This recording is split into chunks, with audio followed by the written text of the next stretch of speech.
салом шунавандагони азиз, охирин таҳаввулоти ин соатҳои тоҷикистону ҷаҳонро мустақиман аз студияи марказии радиои муҳоҷир мешунавед. имрӯз душанбе 18 майи 2020 сол аст.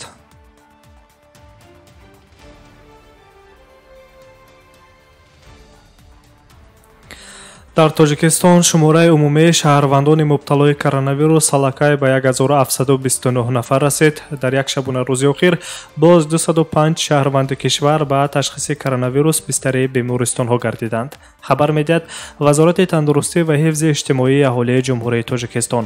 ҳамин тариқ имрӯз дар ҷумҳурӣ шумораи гирифторони COVID-19 дар умум 1729 нафарро ташкил медиҳад. ғайр аз ин дар давоми 24 соати охир 2 нафар аз вируси корона фавт карданд. дар маҷмӯъ аз коронавирус дар тоҷикистон то ба ҳолати имрӯз 18 майи 2020 сол 41 нафар вафот карданд.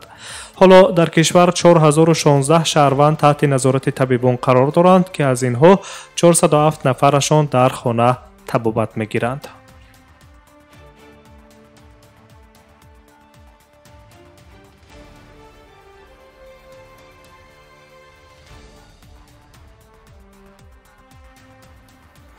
дар тоҷикистон имсол намози идонаи дастаҷамъӣ бахшида ба моҳи мубораки рамазон баргузор нахоҳад шуд. аз сабаби коронавирус дар кишвар намози идҳои идона барои иди рамазон нахоҳад буд, зеро рӯҳониёни кишвар чунин тасмим нагирифтанд. инчунин хондани намоз ба таври лайв онлайн низ баргузор нахоҳад шуд, зеро мазҳаби ҳанафӣ онро қабул намекунад. менависад азия плюс аз қавли Афшин Муқим, сухангӯи кумитаи дини тоҷикистон. тавре дар хабар гуфта мешавад санаи дақиқи иди рамазон рӯзи 20 май эълон хоҳад шуд. тибқи қонуни ҷумҳурии тоҷикистон дар бораи рӯзҳои истироҳат, рӯзи таҷлили охири моҳи мубораки рамазон дар кишвар рӯзи истироҳат эълон карда мешавад. ёдовар мешавем ки имсол бино бар асари сирояти коронавирус дар кишвар тибқи қарори шӯрои уламо гузарондани намозҳои дастаҷамъӣ, намози таровеҳ, ифтор, идгардак маън аст. мақомот ин дастурро баҳри таъмини амнияти саломатии шаҳрвандон рабт медиҳанд.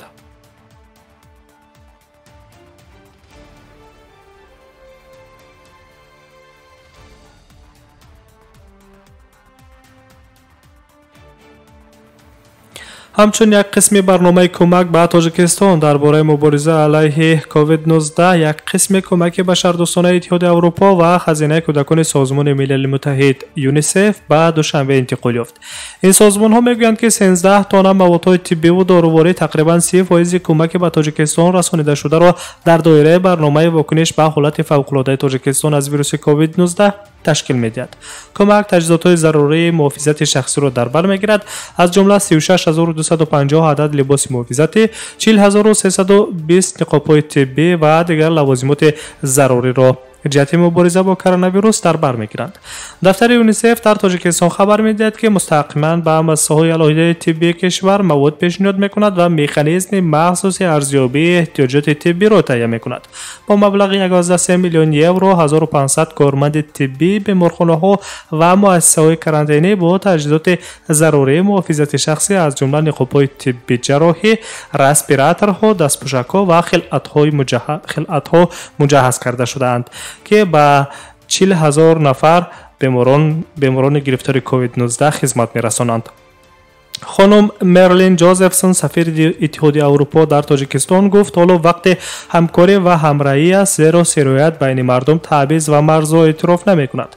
تنها واکنش فوری ثمره‌ناک و هماهنگ شده می‌تواند به نجات دهی آدمان، حفظ سلامتی آنها و برطرف کردن عاقبت‌های منفی اقتصادی کمک کند. اتحادیه اروپا همچون یکی از دونورهای پیشبر که سیستم تندرستی را در تاجیکستان دستگیری می‌کند، کمک‌های خود را تقویت داده در واکنش به COVID-19 در همه حالات آماده کمک به تاجیکستان است. تاکید می‌کند خانم مرلین جوزفسون سفیر اتحادیه اروپا در جمهوری تاجیکستان.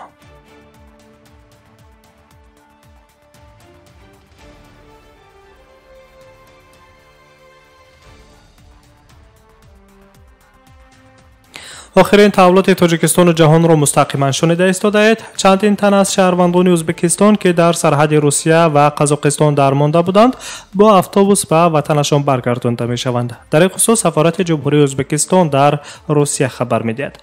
اما گفته می شود که این یک عمل یک دفعه نه همچون استثنا خواهد بود و پس از وارد شدن به ازبکستان آنها برای 2 هفته به کرانتین فرستاده می شوند.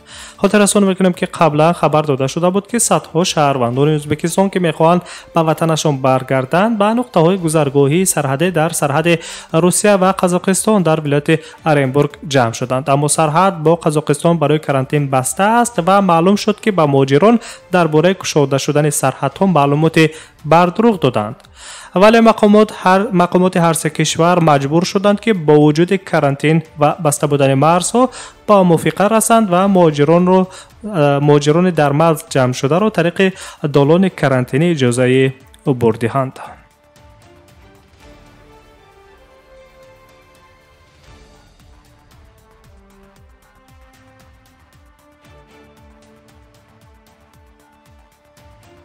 خبرها را در دایره ازبکستان ادامه می‌دهیم. از 18 می این جانب شرکت هواپیمایی ازبکستان هوایی لری با شهرهای نقوس، اورگنج و ترمیز پروازها را برقرار کرد. طبق قرار کمیسیون مخصوص جمهوری اید به پیشگیری و پنجشنبه کرونا ویروس در جمهوری ازبکستان، شرکت هواپیمایی ازبکستان هوایی لری تدریجاً پروازها را از روی نقشه تصدیق شده به دیگر سمت‌های محلی در ازبکستان برقرار نموده ایستاده است. مطابق نقشه تشکیل پروازها که کمیسیون مخصوص جمهوری اید به پیشگیری ویروس کرونا آن را تصدیق کرده است، مسافرانی که دارای شهادتنامه نشانداد نتیجه منفی از سنجش سرایت کووید 19 می باشند که چنین شهادتنامه از جانب مرکز بهداشت سانیتری و اپیدمیولوژی داده می شود، می توانند از خدمت رسانی های شرکت استفاده برند. هنگام به قیدگیری و پرواز باید طلبات سانیتری به مثل مسافه 2 متر از همدیگر دور نشستن، نقاب و دستپوش استفاده کردن حتمی می باشد.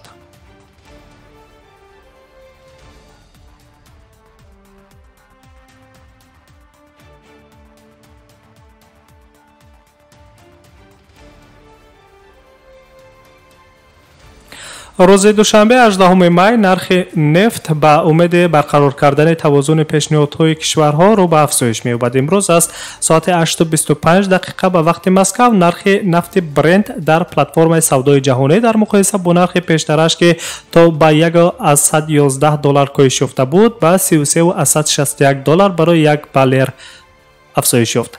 هفته گذشته نفت نوع برنت 4.9% بالا رفته بود. طلبات نفت در صورت برقرار شدن فعالیت اقتصادی در کشورهای وارد کننده نفت و عهده‌داری بی‌سابقه برای استحصال کنندگان کشورهای عضو اپک و G20 باید به تحویل عهده‌داری‌ها شکل و نرخ نو را کسب می‌کند. طبق اطلاع شرکت خدمات نفتی بیکر هیوز، شماره دستگاه‌های فعال پرمکنی نفت و گاز در شتات‌های متحده آمریکا هفته گذشته کاهش داده شدند. یک سال پیش در شتات‌های متحده آمریکا 987 دستگاه‌های پرمکنی فعالیت می‌کردند. همین طریق شماره دستگاه‌های پرمکنی نفت و گاز در ایالات متحده آمریکا در دوام هفته نهم کاهش یافتند و از دوره سال‌های 1940 به این طرف در تمام دوره حساب برابرکنی حداقل کاهشیان به نظر می رسد. وزارت انرژی ایالات متحده آمریکا از کاهش ناگهانی ذخیره نفت در این کشور خبر داد که این به بالا رفتن نرخ نفت نوع برنت در پلتفرم سودای جهانی سبب گردید.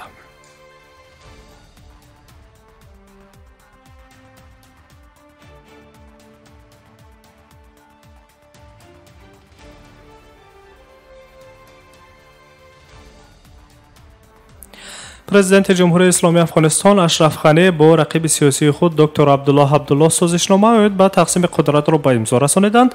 پس از انتخابات پرزیدنتی در ماه سپتامبر سال گذشته دو نامزد یکباره همچون پرزیدنت در بین مردمان سرشمار سوگند یاد کرده بودند.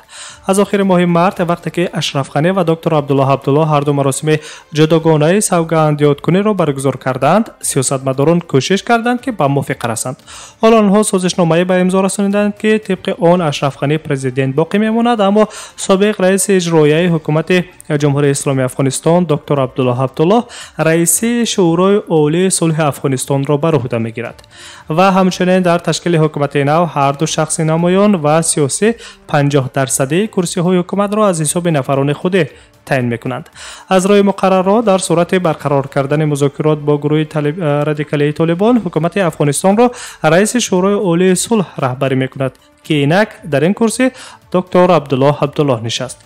پس از امضای سازشنامه، دکتر عبدالله عبدالله در صفحه توییترش نوشت که سازشنامه برای تامین صلح، تکمیل اداره‌کنی و حفظ حقوق انسان تهیه و قبول گردید. حالا ما باید همچون یک ملت متحد شده برای حل عمل روند صلح سعی کنیم، تاکید داشته است رئیس شورای عالی صلح جمهوری اسلامی افغانستان دکتر عبدالله عبدالله.